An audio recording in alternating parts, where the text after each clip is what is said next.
Hi friends, இன்னைக்கு நம்ம என்ன டாபிக் பற்றி பார்க்க போகிறோம்னு பார்த்தீங்கன்னா, நிறைய பேர் வந்து பார்த்தீங்கன்னா என்கிட்ட வந்து கொஸ்டின் கேட்டுட்டு இருக்காங்க. என்னன்னு பார்த்தீங்கன்னா, ப்ரொடக்ஷன் ஆப்ரேட்டர் அப்படி இல்லைன்னா மெக்கானிக்கல் மெயின்டெனன்ஸ், இந்த இதில் வந்து பார்த்தீங்கன்னா எந்த ஜாபுக்கு போகலாம். இப்போ டிப்ளமோ ஆர் பிஇ முடிச்சிருந்தீங்கன்னு வைங்களேன், இப்போ ப்ரொடக்ஷனில் போனீங்கன்னா ப்ரொடக்ஷன் ஆப்ரேட்டராக வந்து ஜாயின் பண்ணுவோம்.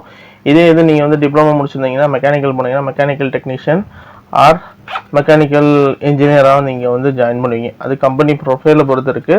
அதே மாதிரி எந்த இடத்துல நீங்கள் ஜாயின் பண்ணுறீங்களோ அதை பொறுத்து உங்களுடைய டெஸ்டினேஷன்ஸ் மாறும். ஓகேங்களா? அப்படி இருக்கும்போது இது வந்து பார்த்தீங்கன்னா எது உங்களுக்கு வந்து க்ரோத் அதிகமாக இருக்குன்னு சொல்லி கேட்குறாங்க. ஓகேங்களா? அதை பற்றி டீட்டெயில்டாக நம்ம இந்த வீடியோவில் பார்ப்போம். வீடியோக்குள்ளே போகிறதுக்கு முன்னாடியே நம்ம சேனல் நீங்கள் வரைக்கும் சப்ஸ்கிரைப் பண்ணால் பார்த்துருந்தீங்கன்னா சப்ஸ்கிரைப் பண்ணுங்கள்.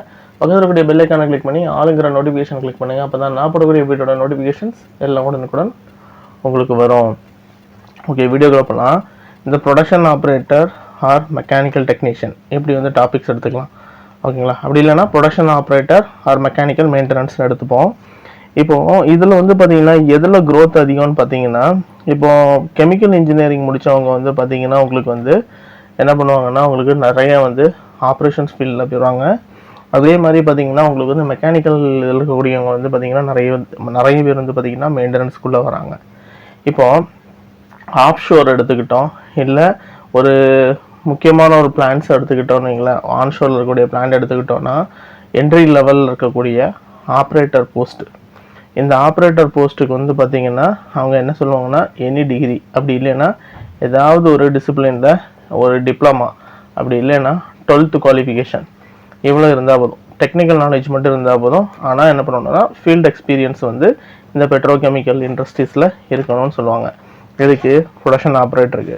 இதே இது நீங்கள் மெக்கானிக்கல் மெயின்டெனன்ஸில் போகிறீங்க, ஒரு டெக்னீஷியன் ஆர் ஃபிட்டருக்கு போகிறீங்கன்னா இதே தான்.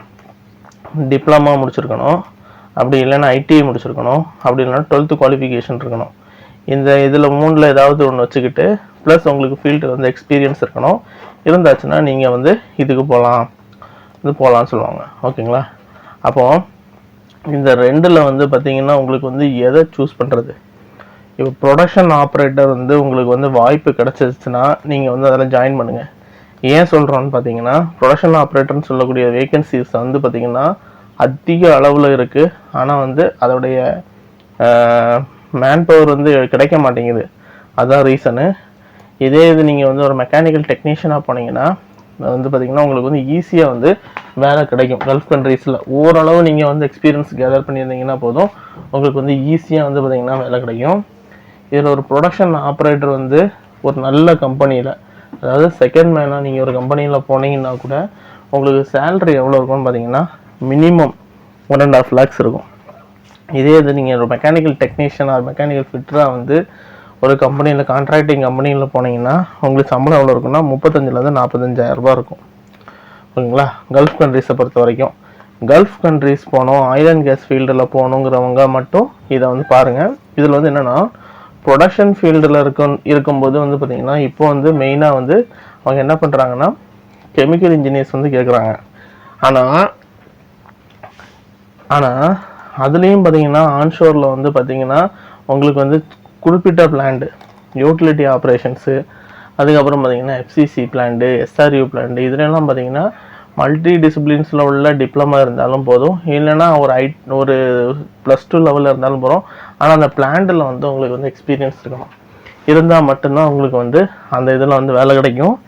ஏன்னா அந்த பிளானில் வந்து என்ன அசாடஸ், என்னென்ன எக்யூப்மெண்ட் இருக்குது, அதை எப்படி ரன் பண்ணுவீங்க, அதை எப்படி பார்ப்பீங்கன்னு சொல்லிட்டு டீட்டெயில் எல்லாம் கேட்பாங்க.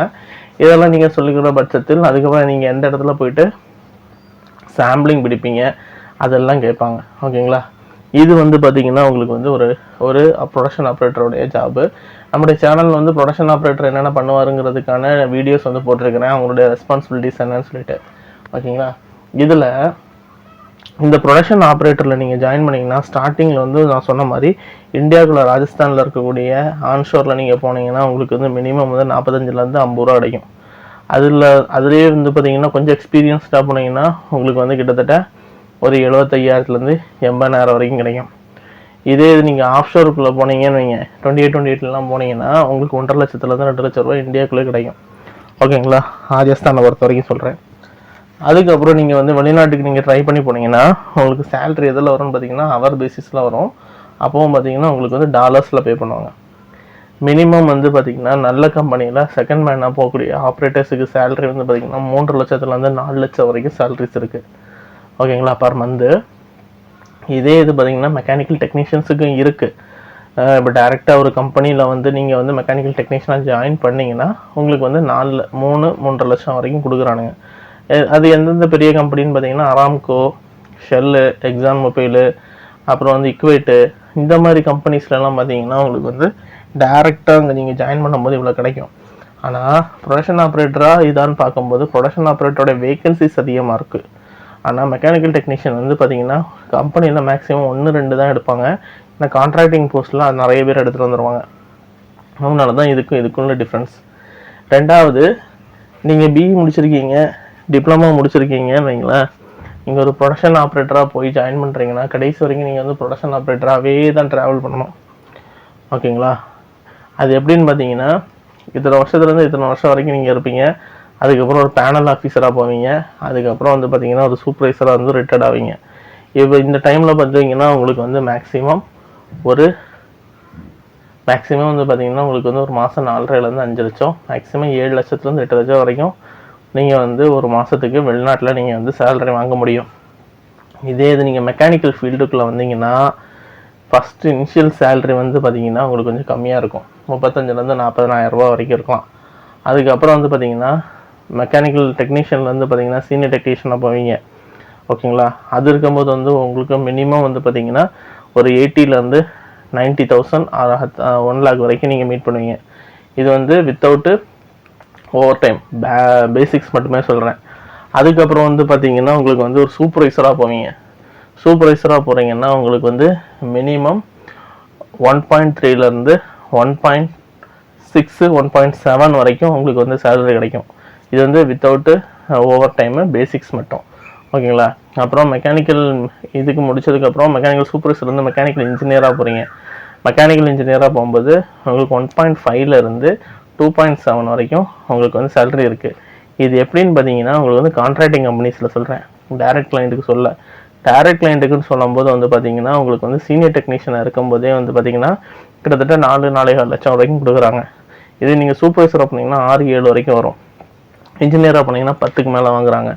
அதுலேயும் இன்ஜினியர்லேயும் பார்த்தீங்கன்னா நீங்கள் வந்து மெயின்டெனன்ஸ் இன்ஜினியர் ப்ளஸ் உங்களுக்கு வந்து பிளானிங்கில் எக்ஸ்பீரியன்ஸ் இருந்துச்சுன்னா உங்களுக்கு வந்து தேர்ட் பார்ட்டி கம்பெனிஸ்லேயே வந்து பார்த்தீங்கன்னா உங்களுக்கு வந்து நல்ல சேலரி வரும். இப்போ கிட்டத்தட்ட ஒரு 5 வருஷம் எக்ஸ்பீரியன்ஸ் கல்ஃபில் இருக்குது, பிளானிங்கில் உங்களுக்கு எக்ஸ்பீரியன்ஸ் இருக்குன்னா இன்றைக்கி வந்து உங்களுக்கு வந்து சேலரி வந்து பார்த்தீங்கன்னா இப்போ இருக்கக்கூடிய கரண்ட் ரேட் படி மினிமம் உங்களுக்கு வந்து 1.25 லட்ச ரூபா கிடைக்கும், பேசிக்ஸ் மட்டும். ஓகேங்களா, இது வந்து ஒரு நார்மலான ஒரு கம்பெனியில். நல்ல கம்பெனிலாம் போனீங்கன்னா 2 லட்சத்துக்கு மேலே வந்து உங்களுக்கு வந்து பர் மந்த் சேலரி கம்பல்சரி வரும். இதில் நீங்கள் வந்து க்ரோத் வைஸ் பார்த்தீங்கன்னா உங்களுக்கு வந்து ரெண்டுலேயுமே இருக்கும். ஆனால் மெக்கானிக்கல் மெயின்டெனன்ஸை பொறுத்த வரைக்கும் பார்த்தீங்கன்னா அவங்களுடைய க்ரோத் வந்து கிராஜுவலாக இருக்கும், ஸ்டெப் பை ஸ்டெப்பாக தான் ஏறணும். ஆனால் உங்களுக்கு வந்து ஈஸியாக வந்து வேலை கிடைக்கும். எப்படின்னு சொல்லும்போது பார்த்தீங்கன்னா ஒரு ஜாப் விட்டிங்கனாலும் அடுத்த ஜாப் வந்து உடனே கிடைக்கும். இல்லை நீங்கள் வந்து இப்போ ஃபேமிலி கூட ரன் பண்ணிட்டு இருக்கீங்க, அந்த டைமில் வந்து உங்களுக்கு வந்து லாங் டேர்ம் போக முடியலன்னா இந்த மாதிரி ஷட் டவுன் ஜாப் மட்டும் போயிட்டு வந்துட்டு இருக்கலாம். ஓகேங்களா, இந்த மாதிரி ஒரு இது வந்து பார்த்தீங்கன்னா மெக்கானிக்கல் மெயின்டெனன்ஸில் வந்து ஓரளவு கிடைக்கும். இதே நீங்கள் ஆப்ரேஷனில் போனீங்கன்னா ஆப்ரேட்டர் ஜாபு, அப்புறம் senior operator, panel operator, supervisor, இந்த மாதிரி போகும். இதில் வந்து பார்த்தீங்கன்னா உங்களுக்கு வந்து மேக்ஸிமம் நீங்கள் வந்து தேர்ட் பார்ட்டி ரோட்லலாம் போனீங்கன்னா ரிமோட் ஏரியாவில் போட்டாங்கன்னா ஃபேமிலியை வந்து கொண்டு போக முடியாது. இதே இது பார்த்தீங்கன்னா ஆன்ஷோரில் இருக்கக்கூடிய நல்ல கம்பெனிஸில் போனீங்கன்னா உங்களுக்கு வந்து குவார்ட்டர்ஸ் இருக்கும், அதில் நீங்கள் வந்து கூட்டிகிட்டு போக முடியும். ஓகேங்களா, அதே மாதிரி இதில் வந்து சேலரி வைஸ் பார்க்கும்போது ப்ரொடக்ஷன் ஆப்ரேட்டரோட சேலரி வந்து ரொம்பவே அதிகமாக இருக்குது. ஓகேங்களா, நம்மளுடைய சேனல்ஸில் வந்து பார்த்தீங்கன்னா நம்மளோட சேனலில் வந்து பார்த்தீங்கன்னா நான் வந்து மெக்கானிக்கல் டெக்னீஷியனுடைய ரோல்ஸ் அண்ட் ரெஸ்பான்சிபிலிட்டிஸ் என்ன, ஒரு ஆப்ரேட்டரோட ரோல்ஸ் அண்ட் ரெஸ்பான்சிபிலிட்டிஸ் என்னன்னு சொல்லிட்டு தனித்தனியாக நான் வீடியோஸ் போட்டிருக்கேன். அதில் பார்த்தீங்கன்னா உங்களுக்கு தெரியும் சேலரி வைஸ் பார்த்தீங்கன்னா மெக்கானிக்கல் டெக்னீஷியனை விட ஆப்ரேட்டருக்கு வந்து பார்த்தீங்கன்னா சேலரி வந்து ரொம்பவே அதிகம். ரெண்டாவது ஆப்பர்ச்சுனிட்டி வந்து பார்த்தீங்கன்னா உங்களுக்கு வந்து அதிகமாக கிடைக்கிறது மாதிரி தெரியும் மெக்கானிக்கல் டெக்னீஷியனுக்கு.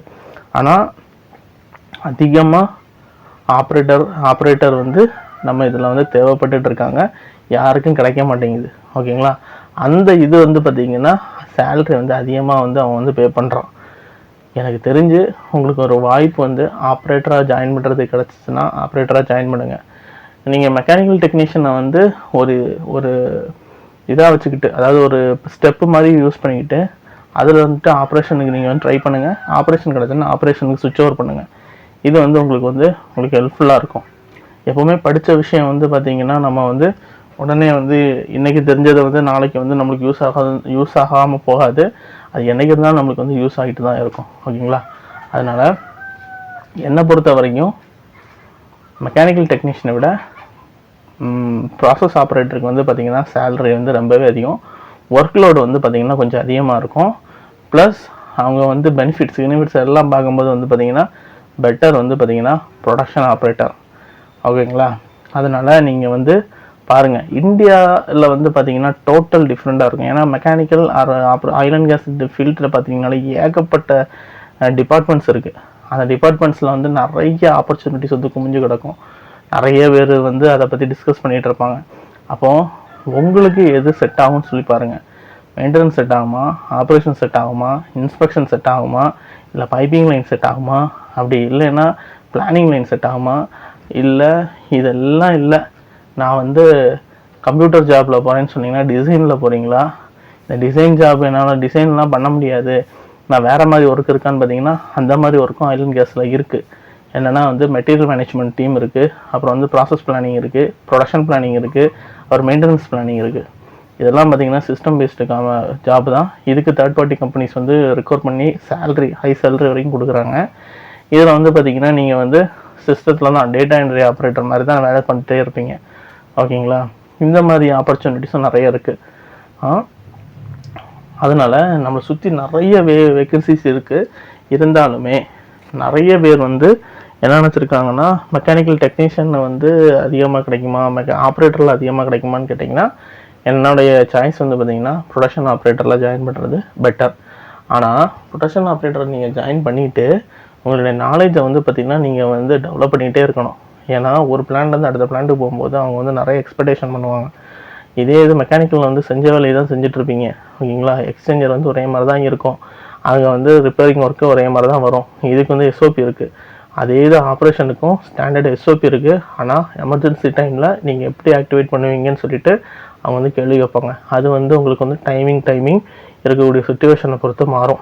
அப்போது இது எல்லாத்தையும் நீங்கள் வந்து கேதர் பண்ணி ஒரு நல்லபடியாக நீங்கள் வந்து ப்ரொடக்ஷன் ஆப்ரேட்டராக சக்ஸஸ்ஃபுல்லாக நீங்கள் கொண்டு போனீங்கன்னா அதை விட உங்களுக்கு வந்து வேறு எதுவுமே தேவைப்படாது. ஒரு 15லேருந்து 20 வருஷம் நீங்கள் ப்ரொடக்ஷன் ஆப்ரேட்டராக வேலை பார்த்தீங்கன்னா கிட்டத்தட்ட ஒரு 20 கோடியிலேருந்து 30 கோடி ரூபா நீங்கள் வந்து சொத்து சம்பாதிச்சிடலாம். ஓகேங்களா? ஓகே ஃப்ரெண்ட்ஸ், இது வந்து பார்த்திங்கன்னா என்கிட்ட வந்து ஒரு வியூவர் வந்து கேட்டிருந்தாரு எது பெட்டர் சாய்ஸாக இருக்கும்னு. என்னுடைய சாய்ஸ் வந்து பார்த்திங்கன்னா ப்ரொடக்ஷன் ஆப்ரேட்டரில் ஜாயின் பண்ணுறது. ஓகேங்களா? ஓகே ஃப்ரெண்ட்ஸ், வேறொரு வீடியோவில் நம்ம சந்திப்போம். இந்த வீடியோ உங்களுக்கு பிடிச்சிருந்துச்சுன்னா லைக் பண்ணுங்கள், ஷேர் பண்ணுங்கள், கமெண்ட் பண்ணுங்கள். நம்மளுடைய சேனல் நீங்கள் இது வரைக்கும் சப்ஸ்கிரைப் பண்ணாமல் பார்த்துருந்தீங்கன்னா சப்ஸ்கிரைப் பண்ணுங்கள். வேறொரு வீடியோவில் சந்திக்கலாம். தேங்க்யூ.